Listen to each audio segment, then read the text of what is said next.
السلام عليكم ورحمة الله وبركاته، ازيكم حبايبي عاملين ايه؟ اهلا وسهلا بكم في قناة وفي الكروشيه. ان شاء الله النهاردة هنعمل مع بعض فيديو سهل، غرزة سهلة ان شاء الله تكون بسيطة وتقدروا تستخدموها في حاجات كتيرة جدا. تقدروا تستخدموها في الطقاوي، في الكوفيات الرجالي، في السليبرات. غرزة جميلة جدا وبسيطة جدا. بشتغلها معاكم بالخيط ده، هو ناعم جدا ومساوي، وبشتغلها بإبرة 4.5. طبعا بنبدأ بالعرض اللي احنا محتاجينه. انا هبتديها معاكم بعدد زوجي، مش عدد معين من الغرز يعني.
طيب زي ما انتوا شفتوا انا عملت يعتبر اول صف معاكم عبارة عن عمود بلفة.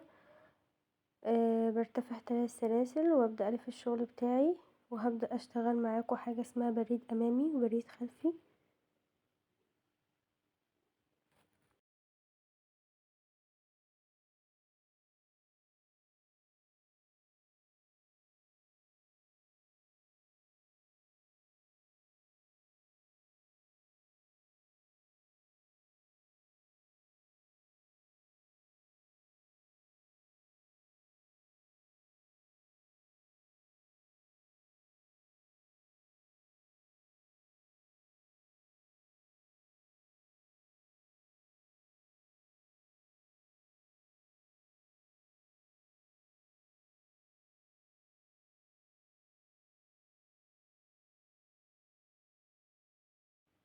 طيب زي ما انتوا ما شفتوا ازاي بعمل البريد الامامي، اللي هو بدخل من قدام العمود، لان البريد الخلفي بيكون عكسه، بدخل من ورا العمود.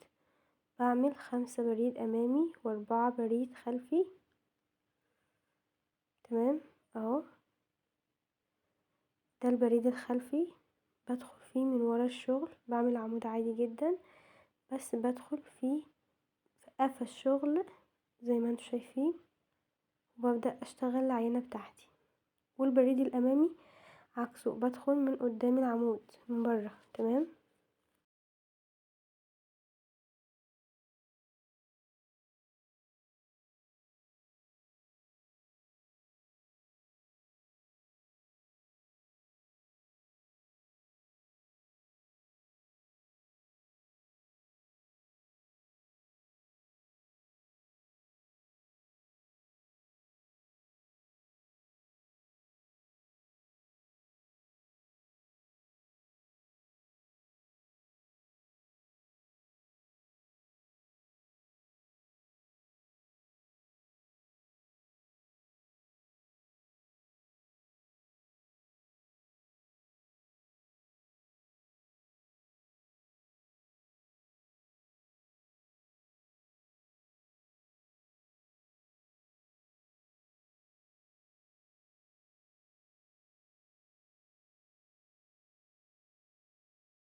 طبعًا زي ما انتم شُفتوا يعني والله الغرزة مش محتاجة شرح، هي الفيديو شارح نفسه، الطريقة شارحة نفسها، مش محتاجة إن أنا أتكلم كتير في الفيديو.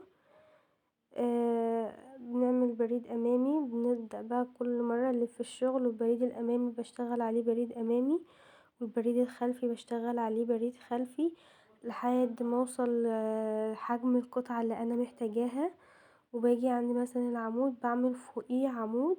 تمام، يعني أنا العمود البدائي معايا والعمود النهائي معايا في كل صف بعمل فوقيه عمود عادي جدا، وبرتفع فوقيه 3 سلاسل، وبرجع الف الشغل بتاعي واشتغل فوق البريد الأمامي بريد أمامي، وفوق البريد الخلفي بريد خلفي. تمام، اتمنى ان الغرزة تكون عجبتكم، وان هي تكون سهلة عليكم، وان انتوا تقدروا تطبقوها في كل شغل او تقدروا تطبقوها في الشغل اللي محتاجينه.